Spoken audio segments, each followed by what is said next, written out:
Hello guys, welcome back to my channel. Today I am going to talk about the book list for UPSC prelims examination. Video में हम बात करेंगे कि UPSC preparation के लिए कौन कौन सी बुक इम्पॉर्टेंट है और NCERT कितनी इम्पॉर्टेंट है UPSC प्रीलिम्स के लिए, इसके बारे में हम बात करेंगे। और हमारी बुक लिस्ट की प्रायोरिटी लिस्ट में कौन कौन सी बुक होनी चाहिए, इस बारे में बात की जाएगी। तो सबसे पहले अगर हम बात करें बुक्स के बारे में, तो NCERT पढ़ना मस्ट है सभी एस्पिरेंट्स के लिए। NCERT is a must to read. तो अब बात यह आती है कि NCERT में कौन कौन सी बुक जो पढ़नी चाहिए।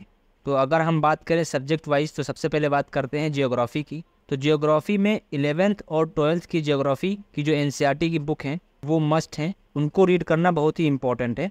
इसके अलावा क्लास 8th एंड 9th की और 10th की जो NCERT बुक है जियोग्राफी की, जैसे resource and development, human geography etcetera जो बुक हैं, इनको भी एक बार रीडिंग ज़रूर करनी चाहिए ताकि एक समझ डेवलप हो सके इन सब्जेक्ट्स के बारे में। और अगर बात करें कि हिस्ट्री की बुक लिस्ट क्या होनी चाहिए, तो हिस्ट्री में आप NCERT के लिए RS शर्मा की NCERT जो एंशिएंट और मेडाइवल के लिए है, और इसके अलावा एंशिएंट के लिए तमिलनाडु बोर्ड की एक बुक है BA फर्स्ट, वो फॉलो कर सकते हैं। और मॉडर्न इंडियन हिस्ट्री के लिए आप बिपिन चंद्रा की या फिर स्पेक्ट्रम तो है ही। और अगर वहीं इकोनॉमी की बात करें तो क्लास 12th की इकोनॉमी की बुक NCERT की जो है macro economics and micro economics, ये दोनों बुक इंपॉर्टेंट हैं। और इसी के साथ अगर कोई बुक्स रेफरेंस के लिए यूज़ करनी है तो हम रमेश सिंह की इकोनॉमी की बुक आप ले सकते हैं रेफरेंस के तौर पर। पढ़ना NCERT तो पढ़ना मस्ट ही है। और पॉलिटी के लिए political development class 11th, class 8th और 9th की जो पॉलिटी की बुक्स हैं NCERT की, उनको पढ़ना ज़रूरी है पॉलिटी के लिए। ये भी मस्ट है पढ़ना फॉर बिगनर्स जो कि UPSC की तैयारी शुरू करने जा रहे हैं या कर रहे हैं, उनके लिए ये है। पॉलिटी के लिए रेफरेंस बुक कहें तो रेफरेंस बुक के तौर पर आप लक्ष्मीकांत या फिर DD बसु की पॉलिटी बुक ले सकते हैं।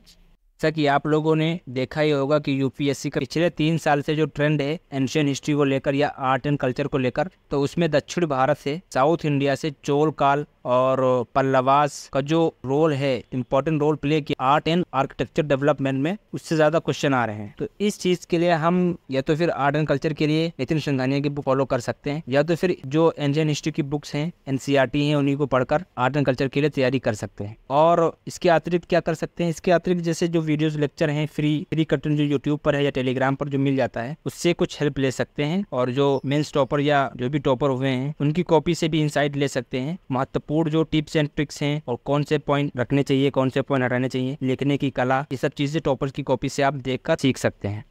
और इस एग्ज़ाम की एक प्री रिक्विजिट भी है, वो है कंसिस्टेंसी, प्रैक्टिस एंड प्रैक्टिस। आप जितना ज़्यादा कंसिस्टेंट और प्रैक्टिस करोगे, सफल होने के चांसेस आपके बढ़ते चले जाएंगे। तो प्रैक्टिस इज़ अ मस्ट। और इसके लिए PYQs जो UPSC के खुद के हैं, वो एक महत्वपूर्ण सोर्स है इस चीज़ के लिए। और इसके अलावा कुछ भी फॉलो करने की ज़रूरत नहीं है। और टेस्ट सीरीज़ आपको जो भी अच्छी लगे, जिस भी कोचिंग की, उसकी फॉलो कर सकते हैं।